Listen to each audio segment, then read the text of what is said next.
Let's turn our attention to this fresh ceasefire framework that the United States and Ukraine have negotiated. What's your reaction to the terms as you understand them? Well, listen, I think, as I said before, President Trump is the only person who actually can push on Russia to get to the table. And I think, Ukrainians really have the only hope in President Trump to stop this war and insanity, and their corrupt government is betraying their people.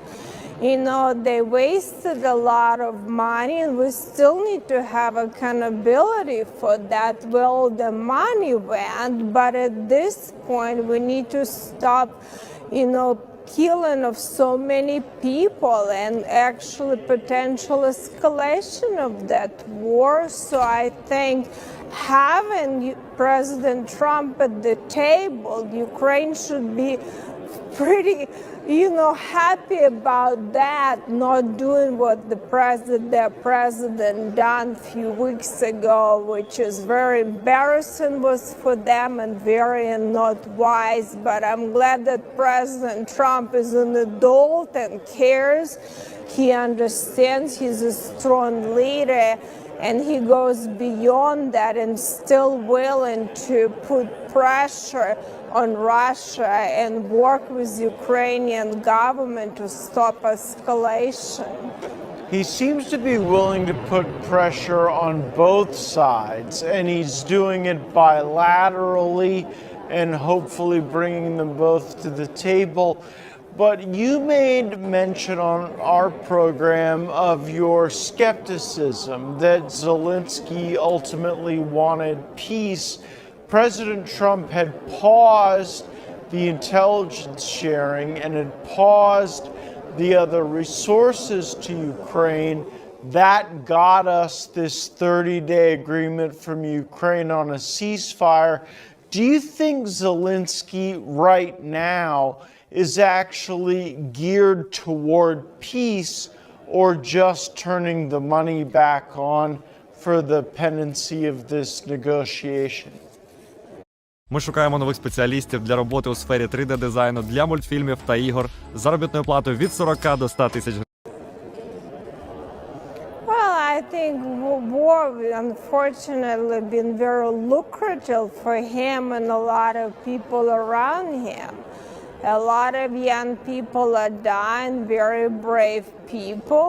A lot of Russians are dying too, but wars, some people make a lot of money, so that's why Zelensky was never serious about fighting. He just wants to prolong that war. And President Biden gave him a lot of slush funds, so it was very convenient. Zelensky was installed by oligarchs. Now he decided to become one, and that was very convenient. But we need to stop it, and I think President Trump put pressure on him to get to the table too, and he's the only person who can do it. But I'm not sure, I don't think he's a serious leader, and unfortunately Ukrainians are paying very high price for their government.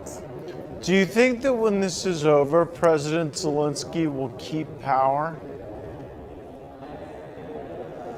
Well, listen, if Ukrainian people are stupid enough to elect him again, then they probably will lose the rest of the country as soon as President Trump is not president. So that's a decision for them to make. But if they continue electing bad leaders, they will continue fail, and Putin knows that. He's an opportunist, he understands what's going on, and he take advantage of the situation. He had very weak president here in the United States, Biden, he knew what Biden was. He was vice president under Obama when they said blanket, and he knew that there was opportunity, and then he had corrupt and weak president of Ukraine. So that's why he moved. And unfortunately, only strength can deter aggression, and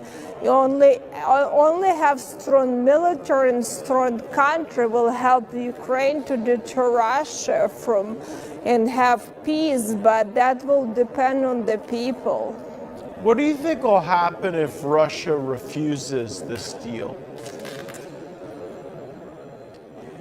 Well, I think, President Trump is very serious, and I think Russia will take it seriously. They know that he means business, and he promised he ran on the promises to bring peace back to Europe and stop the escalation of this war and have some agreements. So I think he's tough, and I think Putin understands too that President Trump means business. I think Zelensky, for some reason, underestimated him, but I think it's all politics. He's trying to act like he's such a hero and bashing President Trump back home, so he thinks that he will get more votes in his country, and any Trump supporters he's bashing. I think it's very unwise what he's doing. It's truly for his own agenda, but I don't think it will help his people to have bad relationship with the United States, and Europeans will forget about him quickly. Final question for you, Congresswoman. Some have suggested that there need to be elections in Ukraine as a part of this peace deal. Do you think that ought to be something that the United States demands? I think, they need to hold elections. Right now, president centralized power, actually illegally. By their constitution, parliament has much more power, and he's centralizing more and more power, created oppression, coming after his own military in general and putting them in jail, who potentially could be political oppositions. That's not a democracy that Ukrainian people are dying for.